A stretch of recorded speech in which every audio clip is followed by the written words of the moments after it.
Hello and welcome to episode 4 of Twisted Fixer. Who are we? We are a life coaching duo with a passion for travel. And today's episode is going to be on finding the authentic you.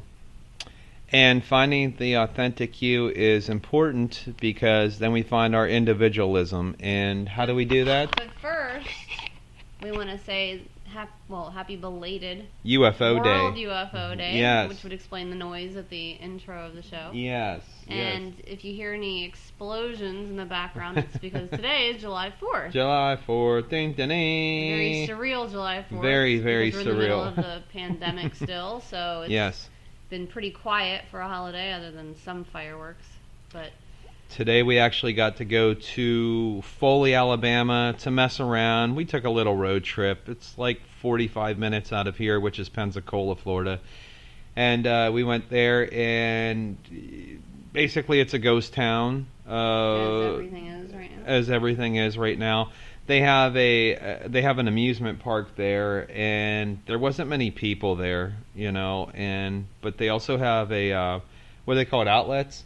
Yeah. They have outlets, and we went there, and they were packed, but people were waiting in lines for the most dumbest stores. Well, like, to us, what was yeah. to us? Yeah, what was one of the stores that was I don't know, just like athletic wear and shoes and stuff like that. Under Armour and stuff like that. But let's get back to the subject at hand, which is finding the authentic you. And how do you find the authentic you? Because I think we're fighting ourselves right now to find the authentic us in this podcast, and that's hard to do because in radio you have your Howard Sterns, and then you have people who try to do he's the king of all media, and you also have on the other spectrum like people like us who are just starting out and trying to find who we really are and trying to get on that microphone and say, hey, this is us, try to find us. But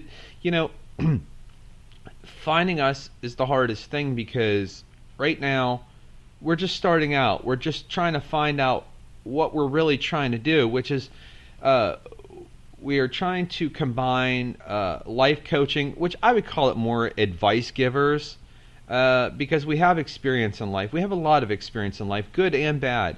And with that, we're trying to combine that with our passion for travel, because our ultimate goal is to make it from Pensacola all the way to Puerto Vallarta, Mexico, and live there for 6 months and more.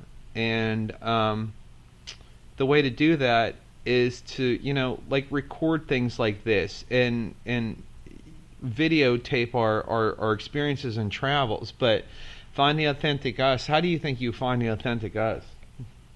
Well, for us, it's difficult because, as he mentioned, we're still in our infancy in this. So we know sort of where we want to go with it, which is we want to be different than other life coaches because we're trying to appeal to a different type of person seeking advice or help. Usually people that are more outcasts or black sheep or people that wouldn't normally go to a life coach. People like us. Yeah. Right. Other people like us. Mm-hmm. So, but as we get started, we're still trying to find our way through how we can convey that, how we can be different and still authentic. We don't want to try to fake it, but we also want to veer off the path that's just your typical, standard, traditional approach.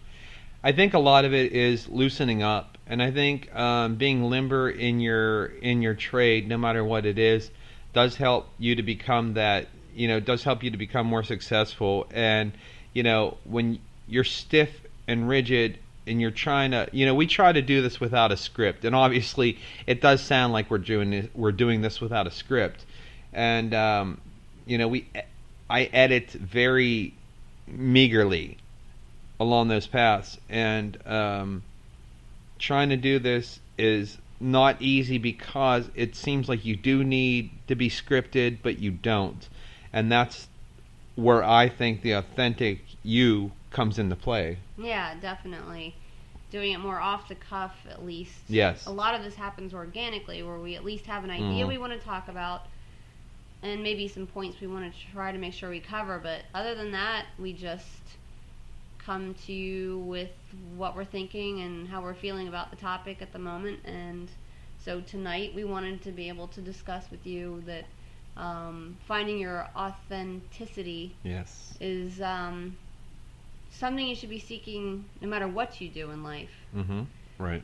So it doesn't matter, I was explaining earlier that when I went through yoga teacher training, one of the main things they explained was that you have to find your authentic voice, and that seemed like, well, that's the easy part, but it absolutely isn't, and that's why, just using yoga as an example, you could go to one class and the teacher is,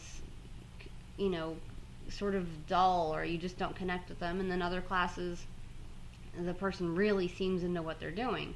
And the Right. main difference is just that they've either had enough practice or they're just natural at it, but they found their authentic voice. Right. So you have to be able to sort of tap into that. And I think a lot of times, even people that are tapping into that maybe try to hide or suppress it because it goes against the norm, the mainstream, Mm-hmm. and yet that's the best part of you. Right. I think, how do you find the authentic you? That's where it becomes more difficult, because you can relate this into any aspect of your life. How do you find the authentic you in your job? How do you stand out from the person beside you? And that can be really difficult. That's because real difficult. A lot of jobs don't Yeah, you're encourage- uniformed. don't- Yeah. they don't encourage that. Right. They want you to, Right. to go with the flow and stick with the stream of how you're supposed to be, Mhm. and just have your water cooler chat, Mhm. and even if you're different, then you learn to sort of hide that when you're at work, so it's hard to find that and embrace it, Mhm. but also be able to fit in when you need to. Well, I thought a good example of this, it just popped into my head, was tonight we went to was it a Home Goods, or what's the one around here? What's the one? Not a Home Goods, not a Marshalls. It's a Like a TJ Maxx. TJ Maxx, and we want to start making espresso, so we start looking for presses, stovetop espresso, Italian stovetop espresso machines, and stuff like that, automatic machines. And so, anyways, we went to TJ Maxx and we found a stovetop espresso maker, which is just a basic aluminum model. And we asked one of the associates. He was a younger guy, and he was like, I don't know anything about this. He goes, but let me get my manager. He's a coffee fanatic. He'll know what you're talking about. So we had two of them in our hands. One was a bigger one was a smaller model.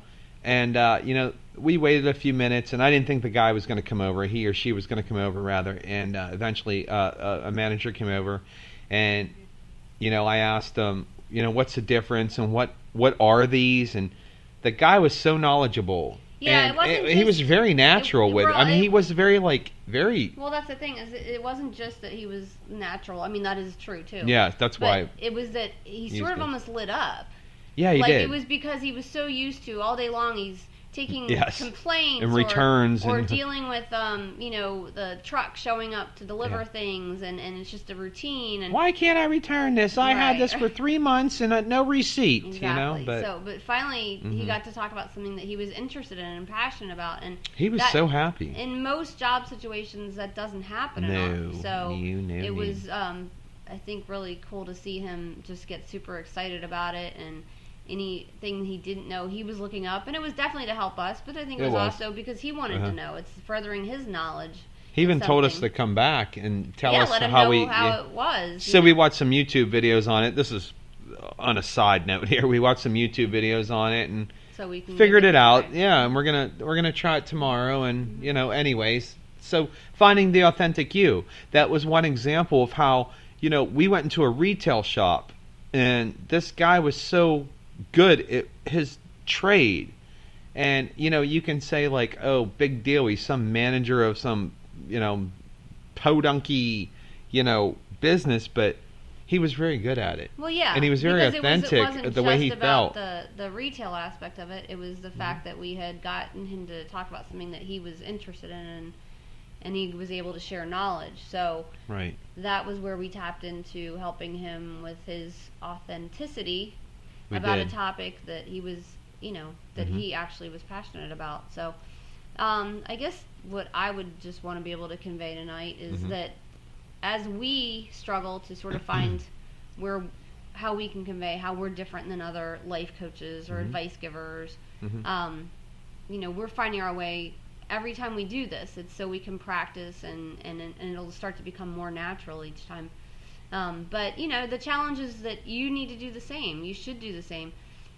Whatever it is that you're interested in. And if you don't even know what you're interested in, then start looking for that. Even if it means trying new things and things that you may not like, and then you find other things that you do like.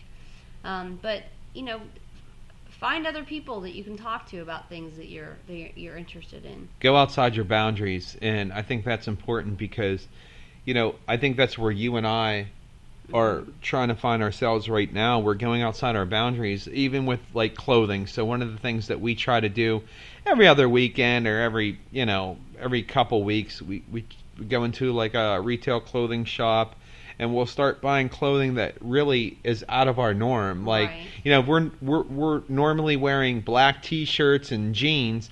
Well, we'll buy a pink shirt and green shorts, and combine the two, just to and just it's not to try stand to out. be anything different. No, it's just to try to be outside of our usual realm. Yeah. Because a lot of times that's also where you find other parts of you that are authentic. You might be tired of doing the same thing all the time. So the only way to challenge that is to try new things. Right, and being yourself is the hardest thing ever, because I remember being in high school. I remember one of the first instances of me trying to be different was I shaved my head, and that's when I first started getting into like punk rock, and it was the early 80s, right on the verge of the 90s, and before it was really like a mainstream thing. And I remember I shaved my head, and I went into school, and everybody first thought that was in that subculture that I was a skinhead, and I had no clue what a skinhead was. I think it was like 87, 88 maybe, and I remember I got laughed at, and I remember my face was so red, and I felt like an idiot. But now that I reflect back on it, I think that now I was just trying to find who I was. So I never shaved my head again, but then again, like, I feel proud of myself because I tried it, and I wasn't a skinhead. Right, and that's how you also learn about things, because that's not part of who you were or who we are, and that's how you find out about those things, and it's important to learn about that as well. Right, so, I can't give you any other better advice other than to be yourself and do what you want to do in life and figure it out, because being uniform is being in the masses, and when you're part of the masses, you're not an individual. You're part of everybody else. It's almost like what would you call it? I mean, like when you're part of.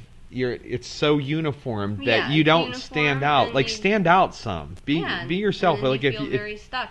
It doesn't matter if you're interested in learning more about UFOs or paranormal things or things that are out of the realm that your usual friends or coworkers wouldn't understand. You don't have to make that your entire identity. You don't. Finding groups you can talk about that are into the same thing. Exactly, and that's how you find your friends, and that's where you fit in, and your subculture, and that's where you find you. And that's where you find you. So we hope you got something out of us, and And we did too. And we did too. And you can find us on YouTube under Twisted Fixer, and please subscribe to us, because if anything, we need subscribers. We need people watching our videos, and And bear with us. Bear with us, please.